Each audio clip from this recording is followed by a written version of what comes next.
I deliver for Uber Eats most nights. It's quiet work, easy money, minimal talking.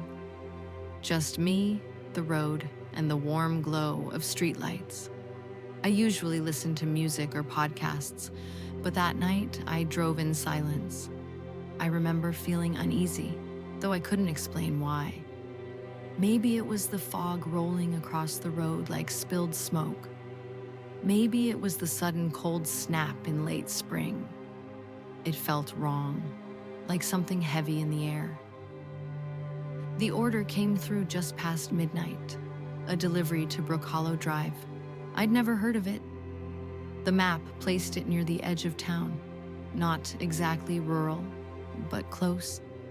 A lonely pocket of houses tucked against the woods. Base pay was decent, and I was only a few minutes away. I accepted. The restaurant was empty when I arrived. The staff looked exhausted, barely speaking. The bag they handed me was heavy for a single meal.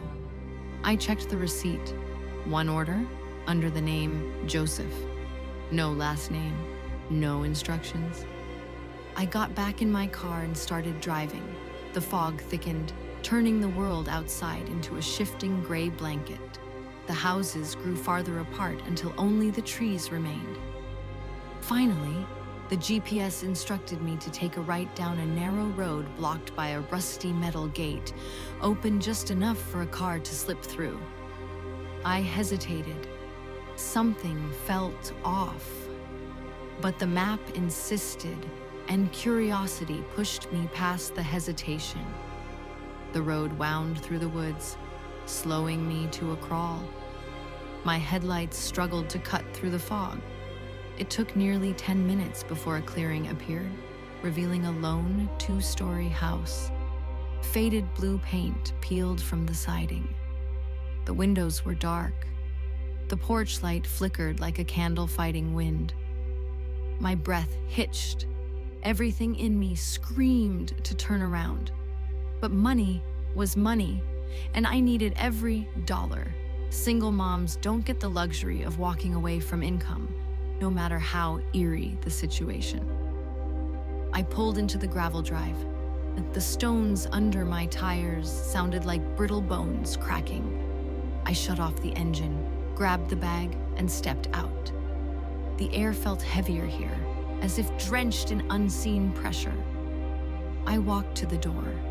No lights inside, no movement. I knocked once, twice, 3 times. Silence.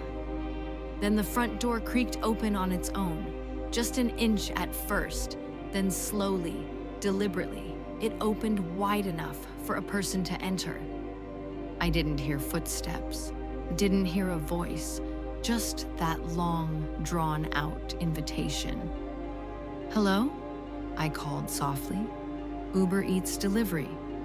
No answer. I pulled out my phone, ready to leave the bag and mark complete, but the app wouldn't let me. It demanded the customer confirm. I frowned.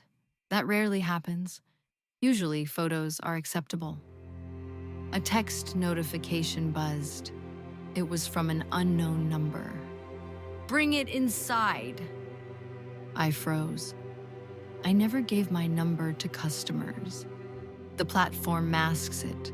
Whoever texted me had direct access. I typed back, hands trembling. "I can leave it outside." Instant reply. "Bring it inside. Please." 2 words struck me. The tone wasn't aggressive. It sounded desperate, pleading. Against my better judgment, I stepped inside.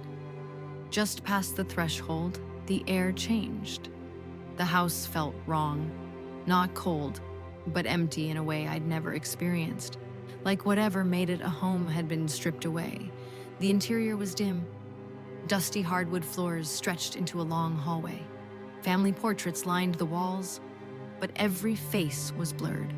Not by damage, but as if intentionally smudged. Unrecognizable. Erased. I called out again. "Hello? I have your order." My voice barely echoed. swallowed by the silence. A faint whisper drifted from farther down the hall, too soft to make out. I clutched the delivery bag tighter and walked slowly toward the sound. Halfway down the hall, I noticed something unsettling, a set of scratch marks along the wall, deep gouges stretching nearly floor to ceiling. Whatever made them had terrifying strength. The whisper came again, clearer, closer. Please! I should have turned around, but something pulled me forward. Not just curiosity, something else.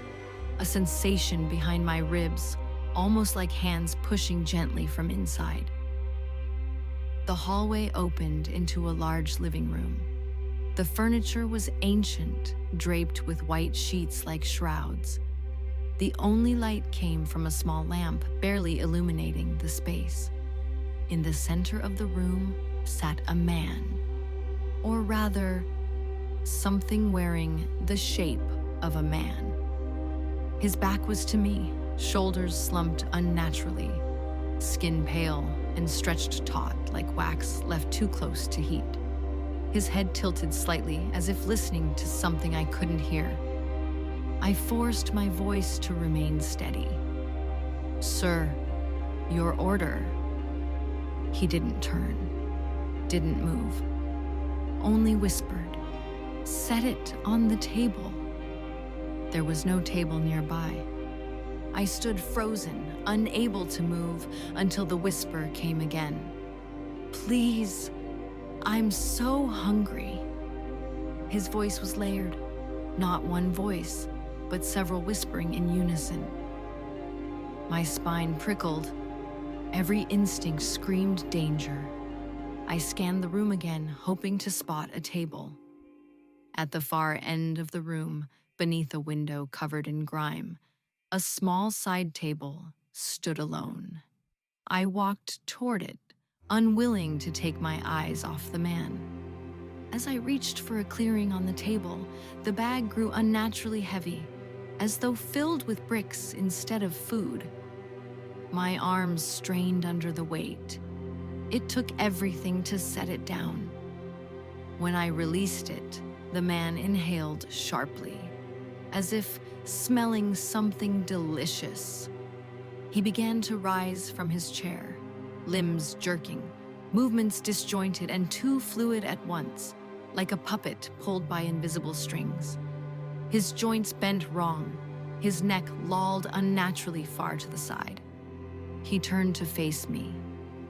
The face wasn't human. The features were there, eyes, nose, mouth, but wrong, like a mask melted in fire, warped into a grotesque permanence of agony. The whispering voices intensified, so many voices, all speaking through that twisted mouth. "Stay, join us." My legs trembled. My voice broke. "No, I need to go." He stepped toward me. Each step seemed to stretch the room, pulling me with invisible threads toward him. My feet slid unwillingly along the floor. I dug my nails into the wall, fighting the pull. And then, beyond the whispers, I heard something new, crying from deeper inside the house, high-pitched, fragile, a child's sob. My heart cracked. The tug-of-war between fear and compassion tore me apart. If there was a child here, they needed help. But everything about this house screamed trap, lure. The thing took another step. The whispers sharpened into a command. "Come see her." The crying grew louder, more desperate. A little girl begging for help. Just hearing it triggered my mother instincts.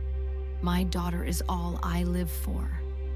The thought of a child in danger made me want to run toward the voice, to rescue whoever needed me. But then the whispering changed. Darker, cruel. Just like the others, They followed the cry.